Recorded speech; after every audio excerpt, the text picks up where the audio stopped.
आऊज़ु बिल्लाहि मिनश्शैतानिर्रजीम बिस्मिल्लाहिर्रहमानिर्रहीम। आज का हमारा सबक नंबर 8।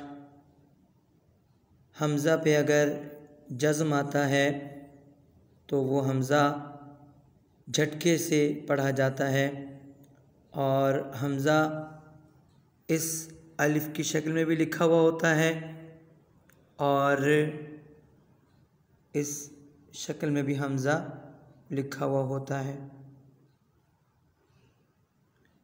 जब अलिफ़ खाली होता है तो अलिफ़ कहलाता है, यानी जिस अलिफ़ पे कुछ भी ना हो वो अलिफ़ होता है, लेकिन जैसे ही अलिफ़ पे कुछ आता है वो अलिफ़ हमज़ा कहलाता है और उसका मखरज भी बदल जाता है।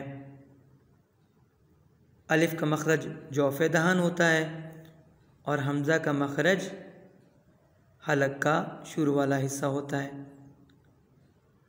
यहाँ पर जो सबक हम आपको बताना चाहते हैं, हमज़ा पे जज़म आए तो झटका दे के पढ़ेंगे। जैसे बा हमज़ा ज़बर बा, अगर इस अलिफ़ के ऊपर जज़म ना होता तो हम कहते बा अलिफ़ ज़बर बा, खींच के पढ़ते, लेकिन जज़म आ गया तो इसका मतलब ये हुआ कि अब ये अलिफ़ नहीं रहा बल्कि हमज़ा बन गया है और हमज़ा पे जज़म है तो झटका देंगे। बा ता व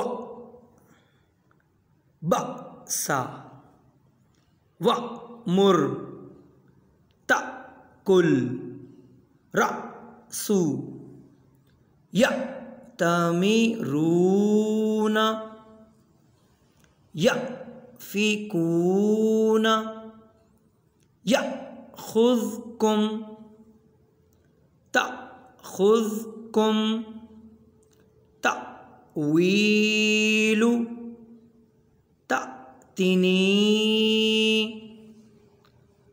अता मुरुना ता तूनी या ज़न या तीही असा तुम व तूनी क़रअतु जी तू।